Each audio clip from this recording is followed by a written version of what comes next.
My name is Darryl Praill. I'm the Chief Revenue Officer of VanillaSoft. I'm the host of the Inside Sales Podcast. And let me share with you, friends, the best advice I ever got was to simply listen.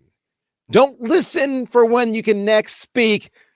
Earnestly, caringly, intensely listen to hear what they're saying. And when you do that, my friend, the world is your oyster because they will share with you treasures and gold that you can harvest and become wealthy and plentiful and happy. Listen, and you will be successful. Wow. That's simple, man, but so hard. So why don't people listen, Darryl? Why don't we listen? Because we're so focused on what we have to say, because we're anxious. We've got a script, we've got an objective, we got an outcome, we got a quota, whatever it might be. And it's all about us. And the reality is, what people forget sometimes, understandably, is that everything we're doing, whether I'm a bricklayer or I'm a marketer or I'm a salesperson, it doesn't really matter. I'm an entertainer. It's all about relationships. And just think about it. In your relationships, when you're talking to someone special, you're talking to your parents, you're talking to your best friend, what do you want them to do? You want them to hear you, to understand you, to show empathy, compassion, understand, perhaps give you some counsel, some wisdom. But to do all that, you want to be heard. So what we forget to do is to reciprocate that, because we're so focused on our own objectives. Too many people I watch simply just listen for the pauses in the conversation so they can jump back in. And if you're doing that now, that will explain your lack of sales success. Let me tell you this. Wow. That's so interesting, right? We get so busy focused on our checklist, on our boxes to check, on quota, on everything, that we miss the simplicity and the beauty of listening. I dig that, man. So Darryl, where did you learn that, man? Did you learn that because you have always been a great listener? Did dad or mom teach you that? Or did it happen, somebody comes punch you in the face and say, dude, shut up and listen? So you're going to laugh. I'm going to give you an answer you're never going to expect coming. You know who taught me that lesson? Was I might have been, Jiminy, what would I have been? 6, 7, 8 years old. I learned that from my speech therapist. So you're saying speech therapist. So when I was a kid, I had a massive stutter. And I had 8 years, because I was a really slow learner. I had 8 years of speech therapy. And truly for me, what it was exactly what I just described. I wanted to get out so fast, all the stuff that was going on in my head or in the conversation. I want to jump ahead. I want to cut you off, that my brain was on the second or third paragraph of what it was I wanted to deliver. And my tongue was still on the first paragraph, and we stumbled over each other. And one thing that you hear people say all the time, slow down. Well, it's, even when I slow down, it still feels painfully slow, and then I want to speed up again. But if you say listen to what people are saying, then it forces you to bring the energy down and engage. So it was one of the tactics they taught me. It's my speech therapist. And then I heard it over and over again growing up. And I will be the first one to tell you that I often fall back into ignoring that advice. So even though I know what I should do, I suck at it myself quite often, just so you know. It's an area of improvement. It is a constant area. My wife is great for saying, don't interrupt me. Don't stop cutting me off. And I'm like, but I have the answer. So she reminds me. Yeah, my wife reminds me of that too. I just want to be heard. Or the best line is, all right, I don't want your advice. I just want you to listen. And that kills me, because I'm just wired to give free, unsolicited advice that may or may not be credible. So I think we're married to the same woman, Darryl. Mm-hmm. That happens. So that's, that happens. I think, but I would tell you though, all of us need to remind, male, female, otherwise, right? Andrea Waltz, right? We all teach what we need to keep learning. Andrea is so right on. I so agree with that, right? We all do. So that's good though. So now that we know we have to listen, and we're probably going to listen to each other, maybe talk over to each other some. Darryl, you learned that early, but now let's fast forward to today, man. Now you're the chief revenue officer of this company called VanillaSoft. So what does that mean, man? I'm sorry, I don't mean to laugh because that's such an open-ended question. Okay, so here's what you need to know. I can give you the answer of what it means, but I'll give you the answer that went on in my head when you asked the question, because that's a better answer. What it means is that I am the guy who has to be the professional full-time therapist and counselor to everybody else who's on the revenue team, whether you're in sales or in marketing, because everybody's going to bitch and moan and complain, and everybody has an opinion, and everybody's not happy because we're human. We're human, right? The grass is always greener on the other side. I don't like the training. I don't like what you're saying. I don't like the expectations. I don't like the quota. I don't like the activities. I want. And so for me, as chief revenue officer, that means I empower a really good team underneath me of leaders to do their job. I give them some guidance. I kind of poke and prod their plans to make sure that it's well thought out and formulated, hold them accountable to their timelines and their commitments, make sure that we're hitting the KPIs and the OKRs that we're striving to achieve, but let them do the work. My job is to be chief counselor and chief therapist whilst they're doing their job. So you're not the chief revenue officer, you're the chief listening officer. Is that what you're saying, Darryl? I am. And because sometimes it's hard because whilst I'm listening to you in my mind, I'm thinking, why are we having this conversation, dumbass? Just do your job. But there's other times, of course, when I'm also thinking to myself, hey, that's legit. You got an honest beef. Let me tell you why we're doing this, what led to that. Because clearly you were given the mandate, the directive to do X, but you weren't given the backstory behind why we're doing X. And I can connect those dots for you. So there's an element of that. And because if you think about it, and it goes back to listening, the biggest challenge we have to do anything in life, because we need each other to do our jobs, even a buyer needs a seller, so to speak, is to communicate. And not, you may be the best salesperson going on, but that doesn't mean you're a good communicator. So, and when we're not on the phones, we're not doing our email, we're just, Jack and Jill hanging out with each other. And that's when our guard is down. And we don't always communicate well. We don't give context. We don't explain rationale. We don't allow people to express their thoughts and concerns so they have consideration into the final decision, so they have ownership. It all comes back to communication. It's funny because when I was thinking about what is the best advice I'd ever heard, I was between listening and, ironically, and this has come full circle, communicating. And I was going to actually say communicate up. So the second best advice I ever got was to communicate up. Because if you want the ability to do your job, to be empowered, to be entrusted, then you need to communicate up what you're doing and why you're doing it so they can poke and prod and then give you permission. If you don't communicate up, what ends up happening is the higher ups then try to micromanage you because they don't know what you're doing, but they know what they need to achieve and they don't see you doing it. But when you communicate up, then you can come to some, trusted compromise on the approach, and then they will let you do it because they have confidence that what you're doing will help them achieve their goals.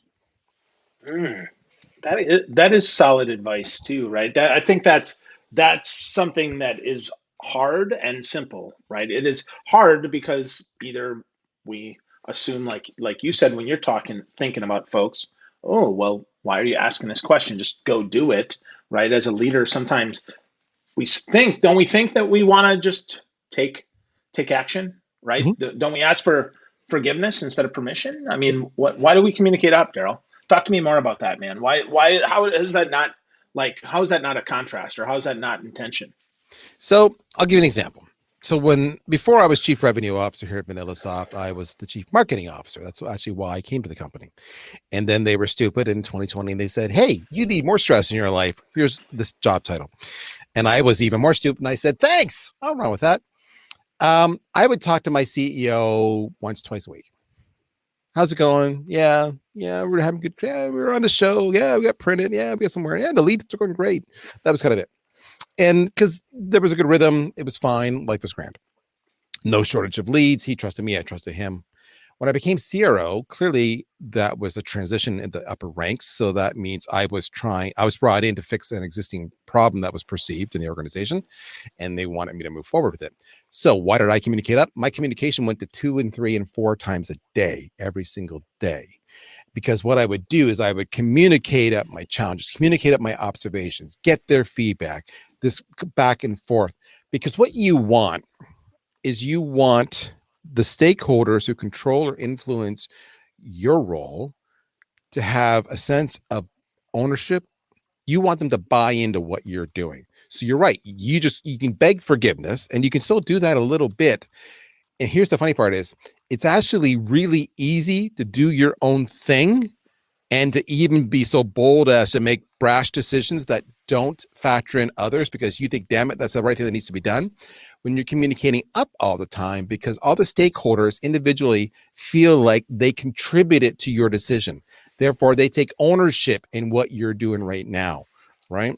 So if I were to talk to my head of support, and my head of support said, sales is not setting expectations on the product's functionality when they're selling it, and we're getting a lot of after sale calls because they're not happy with the product because they feel misled. That doesn't happen at VanillaSoft, but let's just say that happened. I could say, what do you think we should do? Now, in my mind, I probably already knew that because I did an audit of my team. And I probably already had a plan in place to do product training that involves call recordings, role playing, all this wonderful stuff. But now I can communicate back because I could just say, oh, you're just bitching and moaning and leave it with me. I got this under control. And then they get ticked off because they don't feel heard. Remember, we started off by listening. Or I can go back to them and say, okay, so I thought about what you said. And because of what you said, I'm going to implement some product training and I'm going to do some role playing. Would you like to be part of that? No, Darryl, I trust you. Just fix it. I'm there. So then when I go to the actual executive meetings and I say, okay, so budget change, I need to go spend $25,000 on some instructional training software, and I may need to hire an actual instructional designer. Let's vote on it. The head of support says, I'm with Darryl. Why? Because I communicated up. They felt heard. I'm serving a problem they perceived that was affecting their job performance. When I ask for more money, they're advocating on my behalf. That's the power of communicating up. When secretly, all along, I'm pretty self-aware of what's going on with my team, and I knew what I needed to do. So again, you start to see how this works. I'm just kind of making sure everybody has their input. They feel heard. And every once in a while, I am going to hear something because we open up by listening. I'm going to hear something that I'm going to play back to them and go, that's really interesting. I knew we needed training, but I didn't know it was affecting the call support issues. That's news to me. Okay. So now when I'm teaching the reps why we need to do this, they're like, oh, we got enough training already, more training.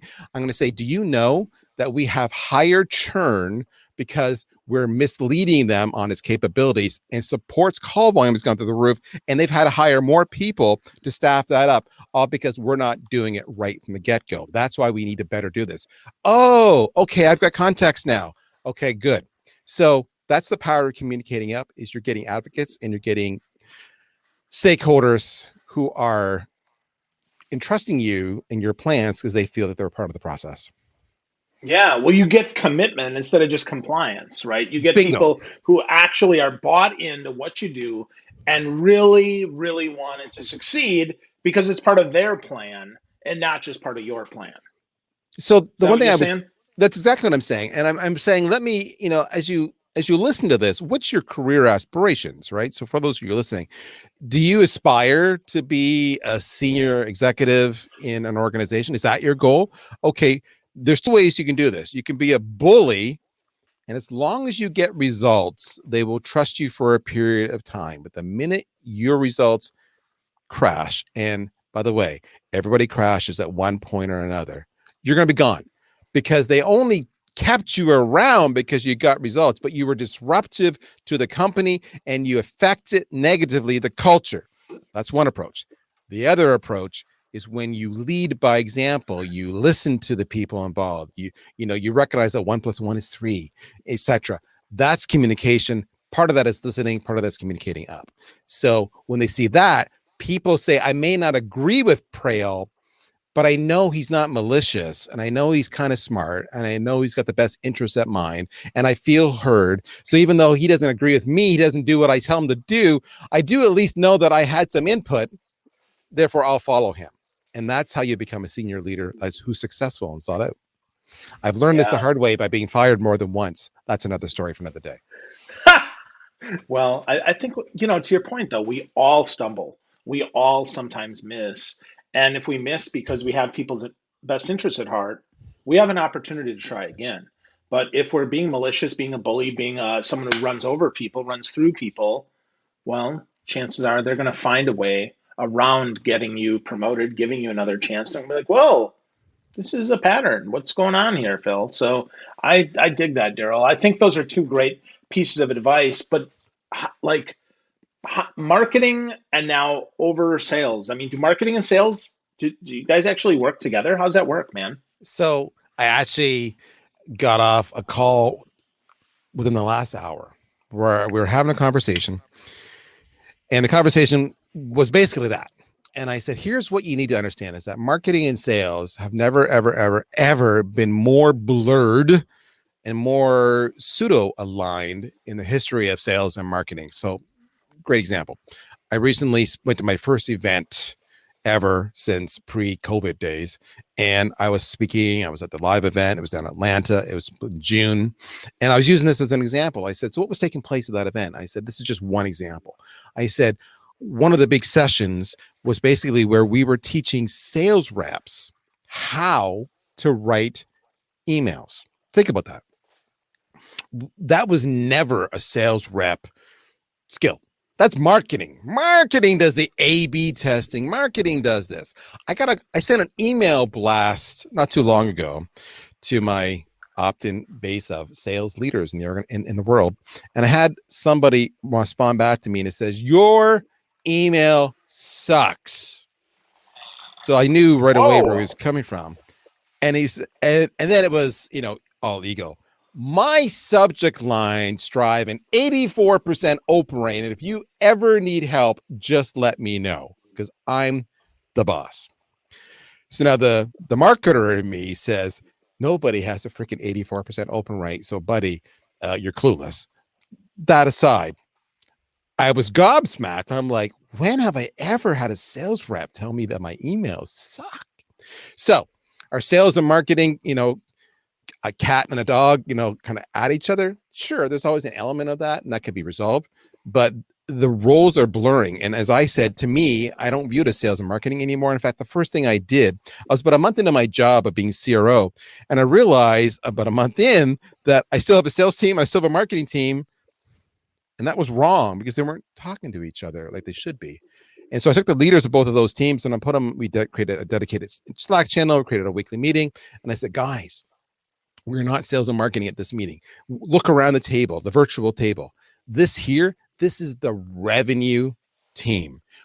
And like a sports team, everybody's got a role. Like a military, everybody's got a specialty. And I said, marketing, you're more top of the funnel. Sales, you're more bottom of the funnel. One feeds the other. You need each other, right, to hit our revenue goals. So changing that mindset has been huge. The number one talk I've given in the last year over and over again by request is how to get sales and marketing aligned. And a lot of it in the end just comes down to each person, whether you're sales or marketing, understanding the other person's role. And the best way to do that is to walk a mile in their shoes. So put a marketer on a phone and say, for this day, just one day, you're going to dial for dollars. And watch you struggle and watch you get on and say, this script sucks. And watch you say, I need to send content. Where's the content? This is the we don't have any content. This content sucks. And all of a sudden you start to realize what's going on. And the same thing for the sales rep to say, I want you to go and brief a journalist or talk to an industry analyst or what have you, and watch them go, that's not my skill set. Okay. So that's the biggest part. So it's a changing world, my friend. Yeah, it's a big changing world. I like that you call that the revenue team. That makes sense, being that they report up to you, but it also makes sense because truly everyone is responsible for revenue, but none more than marketing and sales. So I really think that's super important for folks to get their arms around. So with that, I mean, I did just a smidge of looking here at at what are the cool stuff that you guys are doing at VanillaSoft, because I'm somewhat familiar. But I looked here and I saw something that really made me smile, and that was this idea in scripts. Because while salespeople say they don't like scripts, they at least like to have an outline of what to say. But you guys call it logical branch scripting. Yep. Logical branch scripting. So what the heck does that mean, So Darryl? logical Because branch scripting, I love logical branch scripting. That's the engineers. Stupid. I need to talk to them. But it really, what it means is as the script evolves, like you could say, for example, maybe you're doing a discovery session and there's a script for that, and you're saying, okay, Phil, do you have a CRM? Yes or no. That's your two options. yeah, And sure. they say yes. Okay, the script logic goes, oh, I'm going to branch to the yes, like a tree. Oh, do you mind if you share it with me? Is it Salesforce or Pipedrive or HubSpot or Dynamics or something other? Oh, it's Salesforce. Okay, I'm going to pick Salesforce. I'm going to click Salesforce. So I had those options like a poll on my screen.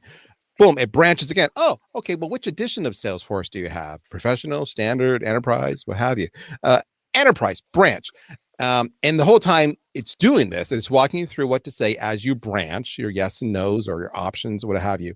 It can be simultaneously updating your actual information. So, for example, when I said, do you have a CRM? And you said yes, then we could say, the account record would say, yes, CRM, they have it. So now I can do filters and reports on it. I said, which one? You said Salesforce. We update Salesforce. So now if I want to do a marketing campaign against all of my base who has Salesforce, because I have a really good, new feature for our Salesforce integration, I want you to know about it. Boom, there you go.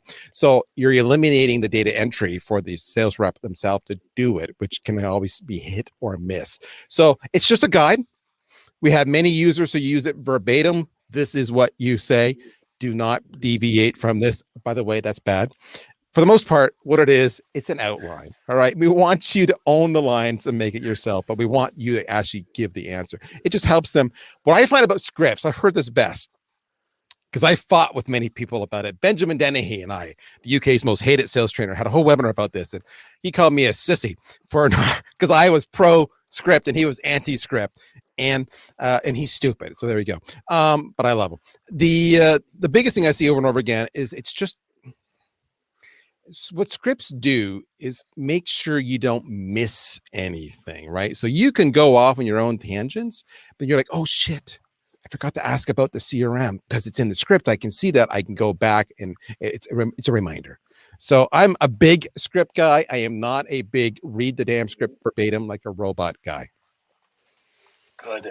Good. Well, so it sounds to me like logical script branching is something that I learned about when I was a kid, and that is a choose your own adventure book. If this, yes, then pick this, right? I mean, and yet it seems so darn obvious. Did you sit in front of the computer? I maybe dating myself on a DOS base or a Windows like 3.1 kind of computer, and you had role playing, and it was like, do I open the door or do I not open the door? And I can go on. If I've opened the door, then a whole new chapter opens up. It's exactly what it is. Where in the world is Carmen Sandiego? Yeah, of course, dude. On an Apple IIc in the library, 7th period, 8th grade. See, you got it. Man. You got it. Missed. Yeah, of course. Missed. Great game. There we go.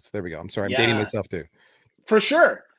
No, but all of those, right? And that's really that's really helpful to sales because A, it tracks it. So your boss is happy. Yep. B, it tracks it so that you can go back and query it and say, what happened this week? Oh, I'm talking to 37 CROs and this is what they responded with. So now you've got some insight.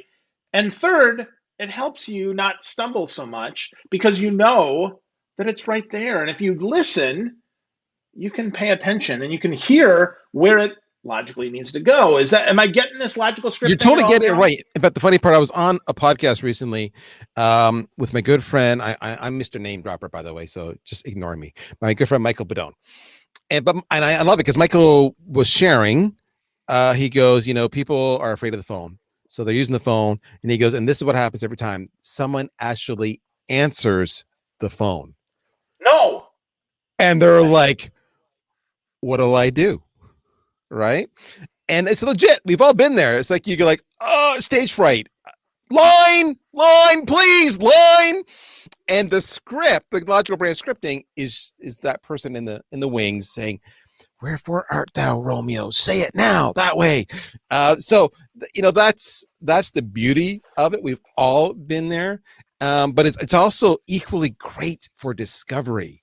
Like it says, you make sure you cover off all the bases and identify all the pain points. That's where I'm a big fan of it there in the discovery process, because you can go off on tangents, right? So that's the beauty, is you can go off on all this tangent. So even though the script's in front of you, you can go off on all these tangents and then come back to the script, 5 minutes later, and carry on the discovery. Because obviously a script is not going to be able to anticipate every branch you could possibly go to with a prospect, and that's okay. From the marketers, though, why they love it, this is something we never talk about. Why they love it is twofold. Because the marketers or the rep ops people, the ones who are actually pulling the list quite often and actually doing the reporting, the analysis, and which markets are performing better for us, and where do we have better conversion rates, and what do we need to focus on, and average deal size and deal acceleration, how much we at every single stage. All that is data that's captured through the script, which is killer. So now they have the data they got to report against and have real numbers. But the real reason they love it is because what they've done is the marketers, remember we said we're revenue teams, and marketers your top of funnel, sales your bottom of the funnel. So what they've done to attract the people is they've done all the advertising, the pay-per-click, the events, the content, which drives the people to the website, and on the website, like you are right now, looking at all the content. And so the prospect is already being indoctrinated in certain keywords and messaging and value props and benefits and unique selling propositions.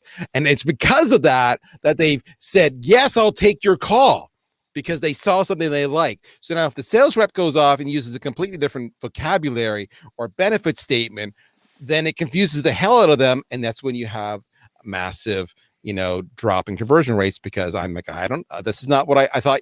I thought I was here for X and you're talking about Y. So in the scripts, we get to put the same language, the same benefit statements, the same, unique selling propositions in there. And then you could even get more personalized based on the ideal customer profile or the persona. So they're speaking to the pain points and everything else. And when you're a new rep joining a company fresh, you don't know who the ICP is or who the personas are and why they care about your product or service. So having that safety net there, it's just goodness all around for marketing, for sales. And that's what brings us back to being a revenue team and why we like each other. Yeah. Well, and it just makes so much sense for sales to use what marketing has done instead of trying to create it themselves, because that's what they do best. I mean, certainly they should write an email, they should talk to customers, they should give feedback, of course, right? But if you've done that and marketing has done their homework together, now we have harmony, right? Is that how that works? It's a peanut butter and jam sandwich, all right? But here's what you're going to hear. You're going to hear the sales folks say, yeah, but what marketing says is bull. It's bull cookie. It's not good. It's wrong, because I'm talking on the phone. Marketing never gets on the phone. They don't know what the hell they're talking about. They're listening to Gartner or Forrester. They're pie in the sky. I'm talking to the pragmatic people who are actually doing the buying, and the messaging is the messaging. Trust me, I know. And you know what? Sometimes those salespeople are actually right, which leads us back to your question about, do sales and marketing get along? And part of what that is part of it. You're going to use, if you're a leading edge organization, you're going to have a service level agreement between the sales leader and the marketing leader that says, we commit as leaders of our respective teams to the following rules of engagement. And part of the rules of engagement are, what are the approved messages? We're going to work together on content and have agreement, as an example. Therefore, if you do that, so marketing actually proactively seeks out sales to contribute to content, to contribute to message, then all of a sudden you do have that consistency, and that excuse goes away. If you don't do that, then often sales is right and marketing's out to lunch.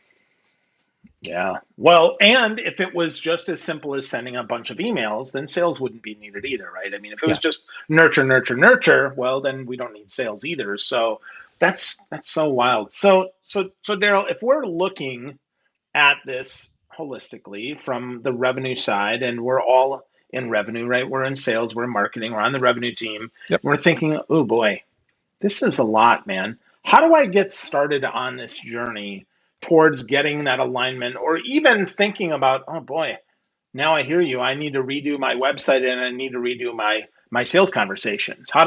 Where do I start, man? Okay, so actually that's a really good question. I've had this conversation so many times. It's going to be a little different for every single person, but the best place to start is get all the stakeholders in a room. And I would include not just the sales leaders and the marketing leaders. I would also include, because in some organizations, these are separate teams, product marketing and product management if you can.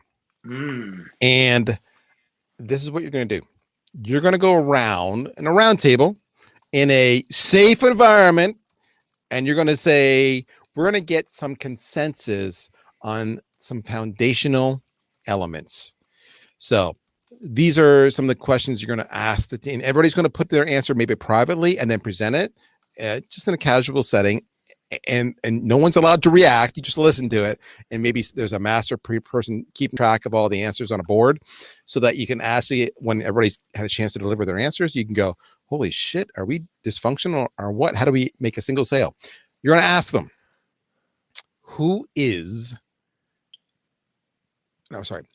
what markets do we sell into? Industries, verticals.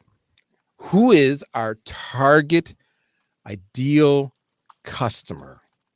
Small, medium, enterprise. Define who they are. What is their ideal customer profile? Job title, etc. Okay, you're going to do that. Then you're going to say, next, who are the people involved in the buying committee and what do they care about? So for me, VanillaSoft, I would want to talk to a head of sales. I want to talk to a head of marketing. I want to talk to a head of revenue operations. And they would care about X and Y and Z. All right. And then you're going to say, great. For marketing to hand a lead to sales, what needs to have been captured for it to be deemed marketing qualified and sales accepted? All right. That's it. You're going to just ask those questions right there. Maybe one more, you're going to say, what is our unique selling proposition to that customer? You are going to be gobsmacked when you walk around the room and realize how disparate the answers are all over the place. So that's okay. Now you know. That's what was causing you frustration before. And what's going to happen is your CEO or your CFO or your head of product management is going to say, you think that's our customer and that's our selling proposition and that's why they buy, but our roadmap is completely opposite because we think it's this. And marketing is going to go, well, wait a minute, I thought it was that. And that's what I'm talking about. Just having that conversation, you will eventually, through multiple meetings, come out with a standard ideal customer profile, a standard persona, and a standard lead definition, and a standard USP. And from that, that's your foundation. Now you can build up all the selling tools and the content and the collateral and the messaging, but the organization is now aligned. That's where you start. It's an entertaining experience. Manage expectations, laugh at yourself, wonder how you had success, and then fix it. Wow. Big questions, hard answers, entertaining conversation. That sounds a lot like this conversation with you, Darryl. Oh, thanks, my man. Friend, you're too generous. Thank you. No, it's true. I appreciate it. So quick, tell us a little bit more about VanillaSoft. For those that are listening here that don't know about VanillaSoft and the work that you guys do there, I'm always entertained by the content you put out. But I know Sean Finder, right? You guys combined forces there with AutoClose, which brought two of my favorite people to learn from together. So tell me quickly, like, what is VanillaSoft and how do you guys help sales folks? All right, so let me speak before I tell you what VanillaSoft is and give you a feature and product pitch. Let me speak to the pains we would solve. All right, so if you find your sales organization likes to cherry pick the leads that are given to them by marketing because some are better than others, and I know better. If cherry picking is a problem, all right, stay tuned.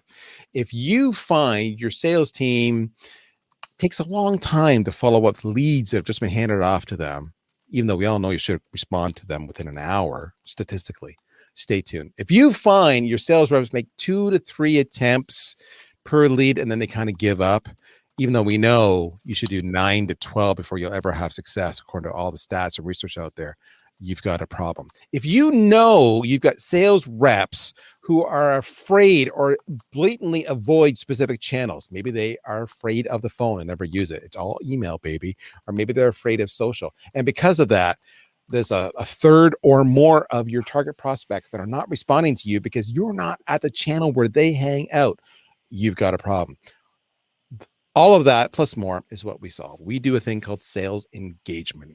Sales engagement is simply, in its simplest way, it's a multi-channel, phone, email, social, direct mail, video, whatever, outreach to your prospects over a defined cadence or sequence, i.e., 7 touches in 7 days, 12 touches in 18 days, as an example, so that your reps actually talk to more people and have more conversations and more pipeline. And that eliminates cherry picking. It eliminates slow response, speed to lead. It eliminates all of the 2 or 3 attempts. It eliminates sticking to 1 or 2 channels only because they're afraid of the other ones. That's what it does. And it would really, you kind of typically would have marketing uses marketing automation, your SDRs and BDRs use sales engagement, and then your A's often will use a CRM. That's the typical tech stack. We would compete with companies you may have heard of like SalesLoft and Outreach. We specifically are in a different market. We tend to focus on SMBs, small to medium-sized organizations, not enterprise companies. And we focus on real-world industries. So while we do high tech, that's kind of a secondary market for us.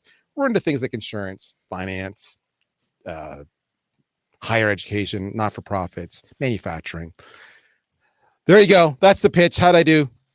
That was great, man. That's good. So, I mean, sales engagement is so important, and I like the way that you defined it. The way that you did, right? That it's multi-channel, that it's outreach, right? Defined cadence, sequence, script, whatever you want to call that, right? And getting people to actually do what is proven to work, even if they maybe don't like it, and making it easy for them to do. So I really dig that, Darryl. I think there's a lot there. And I think there's a lot of stuff you shared today, man, about listening, about communicating up for sure. Absolutely about the revenue team. I love how you brought in product management and product marketing. And then your last questions there, man, really brought it home for me, right? Ask yourself, what market do we sell into? Who's our target ideal customer profile? Who are the people involved in buying? And what do they care about? And then what needs to be captured to make things accepted, qualified, and actually a real lead around that unique selling proposition. So powerful stuff, Darryl. I appreciate all of that. If folks want to ask you questions, if they want to connect with you more, where would you have them go? Obviously, they could go to vanillasoft.com to learn about them, but where do they learn more about the amazing Darryl Praill? I don't know. I've never met him, but if you want to talk to me, then you can go to LinkedIn or Twitter or Instagram or Facebook and just go to Google and Google Darryl Praill. You can go to darrylpraill.com. Lots of ways. Don't be shy. Awesome. Awesome. Darryl, thanks for dropping some smart bombs today, man. I know you got a lot to do, so thanks so much for your time. I really value you, buddy.